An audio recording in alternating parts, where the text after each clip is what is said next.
தற்போது ஒரு அண்மை செய்தி. கடந்த 4ஆம் தேதி நெல்லை கிழக்கு மாவட்ட காங்கிரஸ் தலைவர் KPK ஜெயக்குமார் தனசிங் பாதி எரிந்த நிலையில் அவரது தோட்டத்தில் சடலமாக மீட்கப்பட்டார். இந்த சம்பவம் குறித்து 12 தனிப்படைகள் அமைத்து விசாரிக்கப்பட்டு வரும் நிலையில் இதில் DGP சங்கர் ஜிவால் மற்றும் தென்மண்டல IG கண்ணன் ஆகியோர் நேரடியாக விசாரணையில் இறங்கியுள்ளனர். இந்நிலையில் இந்த வழக்கானது CBCIDக்கு மாற்றப்பட உள்ளதாக தகவல் வெளியாகியுள்ளதை நாம் அண்மை செய்தியாக பார்த்து கொண்டிருக்கின்றோம். மேலும் கூடுதல் விவரம் செய்த சரவணன் வழங்க கேட்கலாம். சரவணன், தற்பொழுது KPK ஜெயக்குமாரின் மரண வழக்கானது CBCIDக்கு மாற்றம் செய்யப்பட்டுள்ள தகவல் வெளியாகியுள்ளது. இது குறித்தான முழு விவரங்கள் என்ன?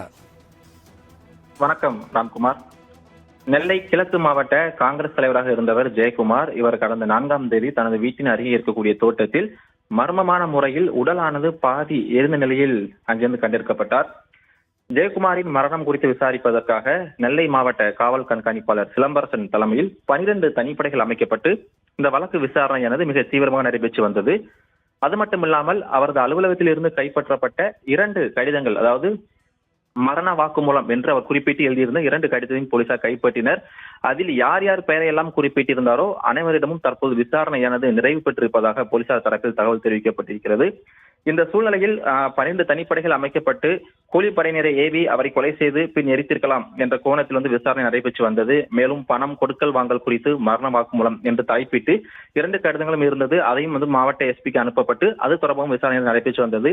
அது மட்டுமில்லாமல் ஜெயக்குமார் கடிதத்தில் குறிப்பிட்டப்பட்டிருந்த அனைவரும் விசாரணை நடந்தது போல தடயவியல் துறை சோதனையும் அங்கு நடத்தப்பட்டு சில பொருட்கள் கண்டெடுக்கப்பட்டு அது மூலமாக விசாரணை நடைபெற்று வந்தது. அது மட்டுமில்லாமல் கடந்த 2ஆம் தேதி இரவு 7 மணிக்கு அவர் தனது காரில் சென்று திசைநிலை அருகே இருக்கக்கூடிய ஒரு ஃபேன்சி ஷோவில் டார்ச் லைட் வாங்கிய CCTV காட்சிகளும் நாம் வெளியிட்டிருந்தோம். தற்பொழுது ஜெயக்குமார் வழக்கில் இந்த ஒரு இறுதிக்கட்ட விசாரணையை எட்டியிருப்பதாகவே போலீசார் தரப்பிலிருந்து தகவல் வெளியாகி இருக்கிறது.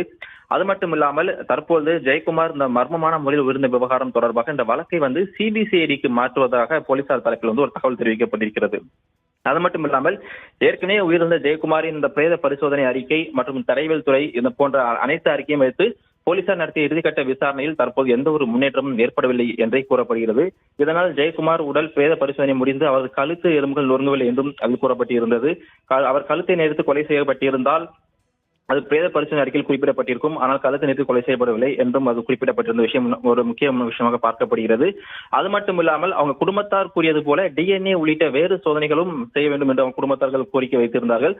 தற்போது இது தொடர்பாக அவரது மனைவி மற்றும் மகன்களிடமும் இறுதிக்கட்ட விசாரணை நடந்து வருகிறது. தற்போது நெல்லை மாவட்ட காவல் கண்காணிப்பாளர் சிலம்பரசன் தலைமையில் அமைக்கப்பட்ட இந்த 12 தனிப்படைகள் ஒரு புறம் வழக்கை விசாரித்துக் கொண்டிருக்க, தற்போது மர்மமான முறையில் உயிரிழந்திருக்கக்கூடிய ஜெயக்குமார் வழக்கானது CBCIDக்கு மாற்றப்பட இருப்பதாகவும் நமக்கு ஒரு தகவல் கிடைத்திருக்கிறது. இந்த நிலையில் நேற்று நெல்லை மாவட்ட காவல் கண்காணிப்பாளர் அலுவலகத்தில் கூடுதல் காவல்துறை தலைமை இயக்குனர் ADGP டேவிட்சன் தேவாசிர்வாதம் அவர் தலைமையில் நடைபெற்ற ஆலோசனையில் இந்த முக்கிய முடிவு எடுக்கப்பட்டதாக நமக்கு தகவல் தெரிவிக்கப்படுகிறது. நெல்லை மாவட்ட காங்கிரசார் மற்றும் நெல்லை மாவட்ட பொதுமக்கள் இல்லாமல் ஒட்டுமொத்த காங்கிரஸ் கட்சியினர் அதிர்ச்சிக்கு உள்ளாக்கிய ஜெயக்குமாரின் இந்த மரண வழக்கானது தற்போது CBCIDக்கு காவல்துறை தரப்பில் தகவல் தெரிவிக்கப்படுகிறது. ராம்குமார். சரவணன், தகவலுக்கு நன்றி.